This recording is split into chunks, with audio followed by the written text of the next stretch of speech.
সকাল সকাল চলে এসছে অ্যামাজন ফ্রেশ থেকে জিনিসপত্র। এই কটা জিনিস আমি অর্ডার করেছিলাম, ক্যাশ হলো না, তাই আবার অনলাইন করতে হলো আমাকে।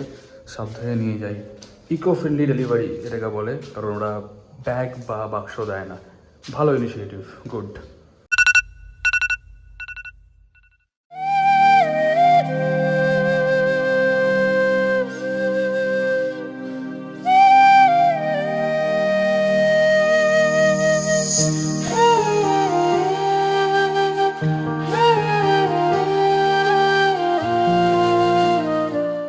সকাল সকাল আমি চলে এসেছি জর্ডন হ্যাভেলসে। আজকে আমি চুলটা কাটবো, চুলটা অনেকটাই বড় হয়ে গেছে, বেশি ছোট করবো না, একটুখানি কাটিং করে অ্যাডজাস্ট করে নেবো। পাবদা দেখতে পেয়েছি, তাই আজকে একটু পাবদাই নেব। ওইদিকে প্রশান্ত, আজকে এখান থেকে মাছ নিতে পারছি না, কারণ আজকে পাবদা খেতে ইচ্ছে করছে, আর দেখতেও পেলাম, তাই আজকে পাবদাটাই নেব। সবাইকে গুড মর্নিং। আমি সকালবেলা গেছিলাম চুল কাটতে, একটুখানি ক্লিপিংস আমি অ্যাড করেছিলাম যে আমি যাচ্ছি চুল কাটাচ্ছি জর্ডন হ্যাভেলসে। তো কালকের ব্লগটা আমি লাইভ করে দিয়েছি, প্লিজ দেখে নেবেন। উদিচির এজেন্সির ব্যাপারে পুরো ডিটেলস দেওয়া রয়েছে, খাবার কেমন, স্টে কেমন, সুইমিং পুলের টাইমিংস কী কী আছে, কে ইউজ করতে পারবে, সব কিছু কিন্তু দেওয়া রয়েছে। রুমসের ছবিও দেওয়া রয়েছে, মানে ক্লিপিংস অ্যাড করা রয়েছে আর কি। আর ব্রেকফাস্ট আমি করিনি, তাই প্রগতি আমার জন্য নিয়ে এসছে। এটা কচুরি তো না কি, বাংলায় বলো না, কি বলে এটাকে লুচি বলে। লুচি। প্রগতি আমার জন্য নিয়ে এসছে লুচি, থ্যাংক ইউ সো মাচ। দিয়ে টিউশন পড়ানো হলো? এটা কি ছিল? এটাকে লুচি বলে, আচ্ছা, লুচি। টিউশন পড়ানো হলো? হ্যাঁ, আমি ওখানেই ব্রেকফাস্ট করে এসেছি, আমাকে কাকিমা খাইয়েছেন। বাহ, ভেরি গুড। আর আমার চুলের কাটিং দেখে বলবেন কেমন লাগছে, আশা করছি ভালোই লাগবে। প্রগতি বলছে বেবি অনুরা। আর এই যে এখানে আমার খাবার, তাড়াতাড়ি করে খেয়ে নিই, তুমিও খেতে বসো। ও তুমি খাবে না? না না, আমি খেয়ে এসেছি কাকিমার বাড়িতে। ঠিক আছে, আমি তাহলে তাড়াতাড়ি করে খেয়ে নিই। আজকে ব্লগটা এখান থেকে স্টার্ট করছি। আমি ওরা ভূমিকা ফ্রেন্ড কন্ট্যাক্ট এরকম বলবো, স্টার্ট নিউ ব্লগ। সবাইকে গুড মর্নিং। একদম কাটায় 12টা বাজে। প্রগতি ডাকছে, কি ব্যাপার দেখি কি বলছে। ও এদিকে আমার ব্লগটা চলছে, বাহ, এটা দেখে নেবেন কিন্তু আপনারা। আর এদিকে চিকেন হচ্ছে, চিকেন। আর এদিকে বেগুন ভর্তা হবে মনে হচ্ছে, রাইস হয়ে গেছে। আর কিছু? এটাই মেনু? একটা রিল বানাবো ভাবছি। রিল বানাবে? বানাও। তোমাকে নিয়ে। হ্যাঁ? তোমাকে নিয়ে। কেন, আমি তো কার্টুন। খুব ডিফিকাল্ট কিছু প্রশ্ন করবো, সেগুলোর সঠিক উত্তর দিতে হবে। ঠিক আছে, টাটা, আমি চললাম, বাই বাই। হয়ে গেছে আজকের লাঞ্চ।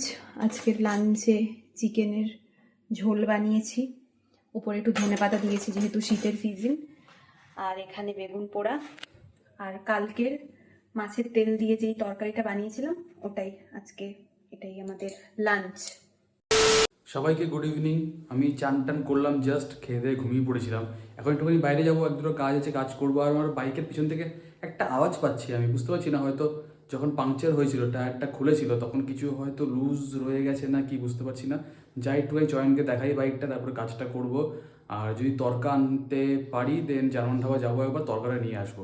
আপাতত এটাই প্ল্যান করে আছি, দেখা যাক কী করতে পারি। আর পৌঁছে গেছি জার্মান ধাবা, কিন্তু তার আগে গেছিলাম অটোটেক বোলপুরে। চয়ন ছিল না আজকে, চয়ন একটুখানি ছুটিতে আছে, তাই বাইকটা আজকে চেক করানো হলো না।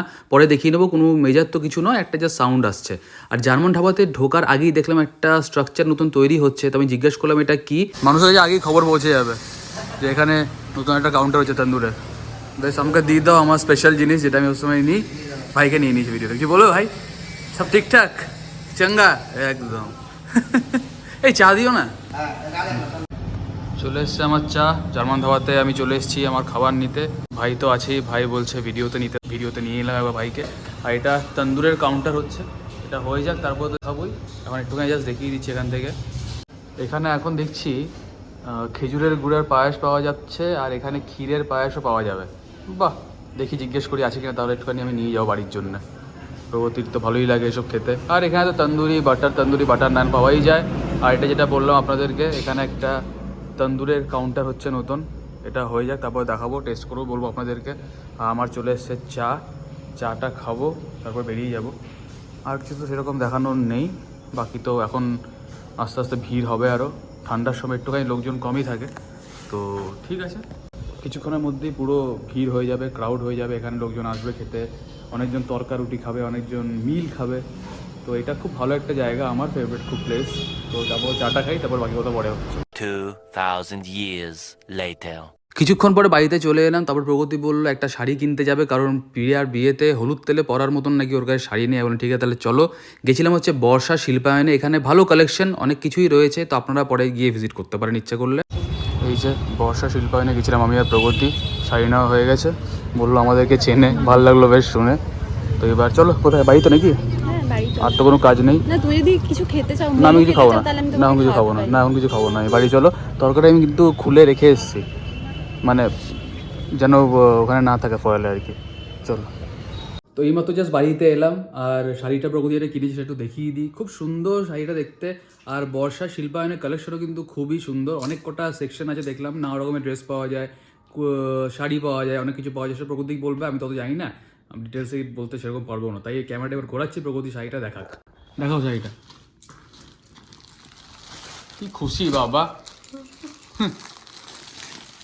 এই যে এটা বাহ খুব সুন্দর শাড়িটা, কি বলে এটাকে? স্বর্ণচুড়ি। স্বর্ণ চুড়ি, বাহ খুব সুন্দর কাজ করা। এটা কোথায় পরবে তুমি? এটা এই প্রিয়ার বিয়েতে পরবো। ও হ্যাঁ, কালকে তো আমরা যাব হচ্ছে গিয়ে মালদা। খুব সুন্দর শাড়িটা, খুবই আসলে সুন্দর। আমার হলুদ তেলের শাড়ি ওটা তো আর পরা যাবে না কখনো, আর আমার ইয়েলো শাড়ি নেই, তার জন্য এটা নিলাম হলুদ তেলে পরার জন্য। ভালো হয়েছে শাড়িটা, বেশ সুন্দর। বর্ষা শিল্পায়নে অনেক কিছু পাওয়া যায়, এখানে লেখা আছে, মানে না লেখা থাকলেও আমি যেগুলো জেনে এসেছি, ওই কুর্তি, তারপর কাঁথা স্টিচের শাড়ি তো খুব ভালো পাওয়া যায় ওখানে। তাহলে কি তুমি ইনডাইরেক্টলি বলছো তোমাকে এটাকে প্রমোশন করাতে? বেশ ঠিক আছে। এটা হচ্ছে কি শাড়িটা, আমারও খুব ভালো লাগে শাড়িটা। তো এবার দেখি, অদৃশ বললো একটুখানি আসবে, ওর একটা জিনিস আমাকে থেকে গেছে অনেক দিন ধরে, আজকে আমি দেবই ওটা, এস জায়গায় ব্যাটারি। তো দেখি কখন অদৃশ আসে, তারপরে দেখাবো ওকে, একটুখানি কথাবার্তা বলবো, এই যে তারপর খাওয়া, রুটি তরকা আমার ফেভারিট, ব্যাস এটাই আপাতত প্ল্যানিং। এই জাস্ট অদৃশ এসেছিল গেল, কিন্তু ওকে বললাম উপরে আসতে, ও বললো না আমি উপরে আসবো না। শিল্পীও এসেছিল, ওদের প্রচণ্ড ঠান্ডা লাগছে, আর অদৃশ কালকে চলে যাবে ফেরত আবার নিজের কর্মস্থলে, তাই বললো একদম টাইম নেই দাদা, পরে আসবো। আর এই যে আমার বার্থডে গিফট নিয়ে এসছে নিজের সাথে করে, একটা খুব সুন্দর shirt, thank you so much. আর এখানে প্রগতি যুদ্ধ করছে, সব জিনিসপত্র নিয়ে বসেছে, গোছগাছ করছে। হয়েছে তোমার গোছগাছ? আমার খিদে পেয়েছে। দিচ্ছি খেতে। বেশ ঠিক আছে, দাও তাড়াতাড়ি করে খেয়ে নিই, এমনি তরকা আছে, আমার খিদে বেড়ে গেছে। বেশ ঠিক আছে, খাওয়া দাওয়াটা করি, পরে যদি কিছু দেখাতে পারি নিশ্চয়ই দেখাবো, নয়তো কালকে সকালে দেখা হবে। একটা কথা বলার ছিল আপনাদের সাথে, শেয়ার করার ছিল। আমার খুব পরিচিত একজন ভাই, ওর নাম সৌবীর দাস। শান্তিনিকেতনে একসময় মনে পড়ে অনেক আড্ডা দিয়েছি অরশ্রী মার্কেটে। তো রিসেন্টলিও বিয়ে করেছে, রিসেন্টলি বলতে 2 বছর হয়তো হয়েছে, আমি যদি ভুল না বলে থাকি। তো ওর ওয়াইফ শঙ্খমালা খুব বাজে একটা ব্রেন ডিজিজের আন্ডারে কিন্তু এখন আছে, মানে খুব বাজে একটা ব্রেন ডিজিজ কিন্তু শঙ্খমালার হয়েছে।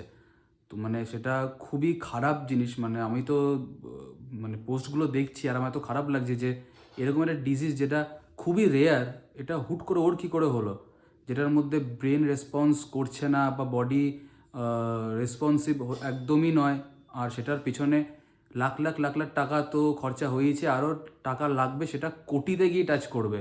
তো আমি একটা জাস্ট আপিল করতে পারি যে আপনারা সবাই পারলে একটু একটু করে হেল্প করুন, আমিও চেষ্টা করবো নিজের দিক থেকে যতটা হেল্প করার নিশ্চয়ই করব। আর আপনারা সবাই যদি হেল্প করেন, আমার বোলপুর টকিজের ফ্যামিলিতে মোটামুটি এখন 9,000 জন আছে, যদি কেউ 10 টাকা 20 টাকা 100 টাকা দিয়েও হেল্প করে তাহলেও কিন্তু অনেকটা অ্যামাউন্ট হয়ে যায়। তো এটা যদি সবাই করতে পারে তাহলে কিন্তু একজনের জীবন আর বাঁচাতে পারবো। And she is a brilliant student, একজন পিএইচডি হোল্ডার, ডক্টরেট, উনি একজন সায়েন্টিস্ট, একটা খুব ভালো জায়গাতে আছেন, খুব ভালো জায়গাতে রিসার্চ করছেন। তো এরকম একজন সায়েন্টিস্টকে আমাদের মনে হয় যদি বাঁচাতে আমরা না পারি সবাই মিলে, এটা বিশাল বড় লস হয়ে যাবে আমাদের সোসাইটির জন্য। তো প্লিজ সবাই এগিয়ে আসুন, আমিও চেষ্টা করছি, আপনারাও চেষ্টা করুন যেন শঙ্খমালাকে আমরা বাঁচাতে পারি। তো এটাই জাস্ট বলার ছিল, একটুখানি আপনারা কাইন্ডলি হেল্প করবেন। ডিটেলসটা আমি শেয়ার করে দিলাম, পরে আমি ইউপিআইটাও দিয়ে দেবো। The next morning. সবাইকে গুড মর্নিং। আজকে বোলপুর শান্তিনিকেতনে পুরো মেঘলা ওয়েদার, আমি এখন চা খাচ্ছি, কিছুক্ষণ পরে চলে যাবো অফিস, তারপর সেকেন্ড হাফে এসে আমাকে যেতে হবে হচ্ছে মালদা। তো আজকে ব্লগটা আমি এখানেই এন্ড করলাম। যদি কিছু ভালো লাগে দেখে please like share comment and follow Bolpur talkies. বেশি শেয়ার করতে, ফলো করতে, লাইক করতে, কমেন্ট জানাতে কেমন লাগছে। দেখা হচ্ছে কালকে, চলুন tata, bye bye, have a great day.